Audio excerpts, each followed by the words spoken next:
കൊള്ളാം, നല്ലൊരു കോൺസെപ്റ്റാണ്, പുതിയൊരു കോൺസെപ്റ്റ്. കാരണം മലയാള സിനിമയിൽ ഒരു റീഇൻകാർണേഷൻ ഇങ്ങനെ ഒരു കാര്യങ്ങളൊക്കെ കൊണ്ടുവരാന്ന് വെച്ച് കഴിഞ്ഞാൽ it's A good one. Actually നല്ലൊരു എൻ്റർടൈൻമെൻറ്റ് മൂവിയാണ്.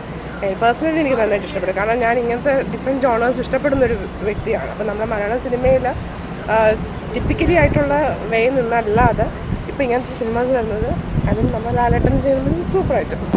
തീർച്ചയായിട്ടും. കാരണം നമുക്ക് എല്ലാവർക്കും അറിയാവുന്നതാണല്ലോ, ഒരു വേഴ്സറ്റൈൽ ആക്ടറാണ് സത്യം പറഞ്ഞാൽ നമ്മൾ മോഹൻലാൽ എന്ന് പറയുന്നത്. അപ്പം അദ്ദേഹം പലതരത്തിലുള്ള റോളുകളും കൈകാര്യം ചെയ്യണം. അപ്പം അദ്ദേഹത്തിന് ഏൽപ്പിച്ചിട്ടുള്ള റോളുകൾ എല്ലാ സിനിമയിലും അദ്ദേഹം നന്നായിട്ട് ചെയ്തിട്ടുണ്ട്. ഇതിലും അതേ കണക്ക് തന്നെ അദ്ദേഹത്തിൻ്റെ ആ ഒരു വേഴ്സറ്റാലിറ്റി നമുക്ക് കാണാൻ സാധിക്കുന്നുണ്ട്. ആ പയ്യനാണെങ്കിലും മോഹനായിട്ട് അഭിനയിച്ച ആളാണെങ്കിലും അദ്ദേഹത്തിനോടൊപ്പം തന്നെ ആക്ച്വലി അതും വന്ന രീതിയിൽ ചെയ്തു വന്നിട്ടുണ്ട്. സോ നല്ലൊരു മൂവിയാണ്, കൊള്ളാം, നല്ലൊരു അഭിപ്രായം തന്നെയാണ് എനിക്കുള്ളത്. കാര്യം എന്ന് വെച്ച് കഴിഞ്ഞാൽ എനിക്ക് പേഴ്സണലി ഇഷ്ടമുള്ളൊരു ആക്ടർ കൂടിയാണ്. കാര്യം ഏത് റോള് അദ്ദേഹത്തിന് കിട്ടിയിരുന്നാലും അദ്ദേഹം നല്ല രീതിയിൽ അത് കൈകാര്യം ചെയ്യാറുണ്ട്. ഇതിൻ്റെ അകത്തും അദ്ദേഹത്തിനുള്ള നല്ലൊരു ആക്ടിങ് തന്നെയാണ്. അതൊരു അച്ഛൻ്റെ സ്നേഹവും കാര്യങ്ങളൊക്കെ കൃത്യമായിട്ട് നമുക്കത് മനസ്സിലാക്കട്ടെ. ഇതിനൊക്കെ ഡിഫറെൻറ്റ് ജോണേഴ്സ് വരണം എന്ന് തന്നെയാണ് ആഗ്രഹിക്കുന്നത്. അത് നെഗറ്റീവ് പറയാൻ കാരണമുണ്ടാകും.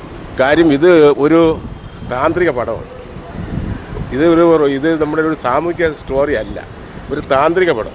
അപ്പോൾ ഈ താന്ത്രിക പടം എന്ന് പറയുമ്പോൾ അതിനകത്തൊരു 50% അല്ലെങ്കിൽ 60% ഇതിനോട് ഇൻവോൾവ് ചെയ്യുള്ളൂ.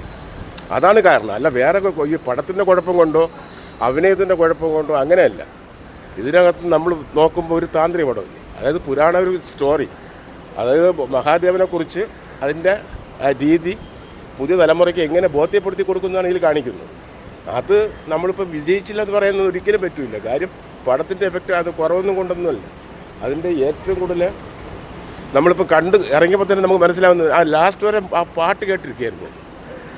എഴുതി കാണിക്കുമ്പോൾ എല്ലാവരും എഴുതി കാണിക്കുമ്പോൾ പാട്ട് കേൾക്കാതിരിക്കും, പക്ഷേ അതുവരെ കേൾക്കാൻ പറ്റിയ ഒരു ഇതാണ്. പിന്നെ നല്ല രീതിയിൽ എഫക്റ്റ് കൊടുത്തിട്ടുണ്ട്. ഈ കഥാപാത്രം ലാലേട്ടന് ഇങ്ങനെയുള്ള കഥാപാത്രവും പറ്റും എന്നാണ് ലാലേട്ടൻ തെളിയിക്കുന്നത് ഈ പടത്തിലൂടെ. അതായത് എന്നെ കൊണ്ട് ഞാൻ നേരത്തെ ലാലേട്ടൻ്റെ പല പടങ്ങളും അതായത് നെയ്യാറ്റിൻകര ഗോപൻ അതൊരു സ്റ്റൈലാണ്, ഇത് വേറൊരു സ്റ്റൈലാണ്. കാര്യം ഒരു പുരാണ പടത്തിൽ പോലും ലാലേട്ടൻ എന്ത് ഭംഗിയായിട്ട് അഭിനയിച്ചിരിക്കുന്നു. അത് വളരെയധികം ഇഷ്ടപ്പെട്ടു കേട്ടോ.